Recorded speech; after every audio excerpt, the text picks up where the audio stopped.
শিক্ষা মানে শক্তি, আর শক্তিকে ছড়িয়ে দিতে জাতীয় বিশ্ববিদ্যালয় ঘোষণা করেছে একটি অসাধারণ বৃত্তি, হুইসপার মিলিটারি স্পোর্টস স্কলারশিপ। মোট $1,50,000 বণ্টিত হবে সামরিক পরিবারের স্বামী বা স্ত্রীদের মাঝে। সান ডিয়েগো ভিত্তিক প্রবীণ প্রতিষ্ঠিত অলাভজনক এই বিশ্ববিদ্যালয় এই বৃত্তির মাধ্যমে 15 জন সামরিক স্পাউসকে $10,000 পর্যন্ত ডিটিউশন ফি কভার করার সুযোগ দিয়েছে এবং পরবর্তী বছরগুলোর জন্য রয়েছে $7,500 পুনর্বিকিরণের সুবিধা। স্নাতক, স্নাতকোত্তর কিংবা ডক্টরেট যে কোনো স্তরের ডিগ্রিতে এই অর্থ ব্যবহার করা যাবে ন্যাশনাল ইউনিভার্সিটিতে।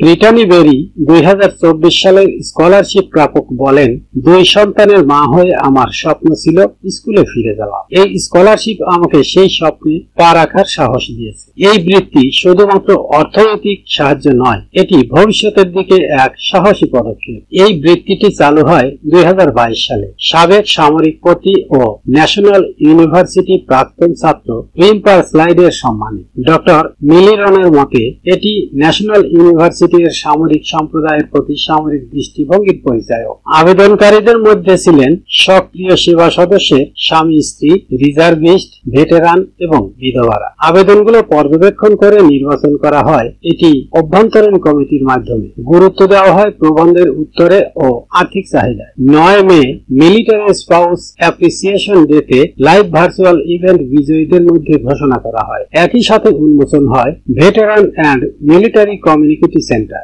আগামী 2026 সালে আরো একটি রাউন্ড স্কলারশিপ দেওয়ার পরিকল্পনা রয়েছে। ন্যাশনাল ইউনিভার্সিটির এই মানবিক পদক্ষেপ প্রমাণ করে শিক্ষা সবার অধিকার। আপনি যদি সামরিক পরিবারের একজন হন, আগামী বছর আপনার সুযোগ আসতে পারে। স্বপ্ন দেখুন, আবেদন করুন এবং আপনার ভবিষ্যৎ গড়ুন।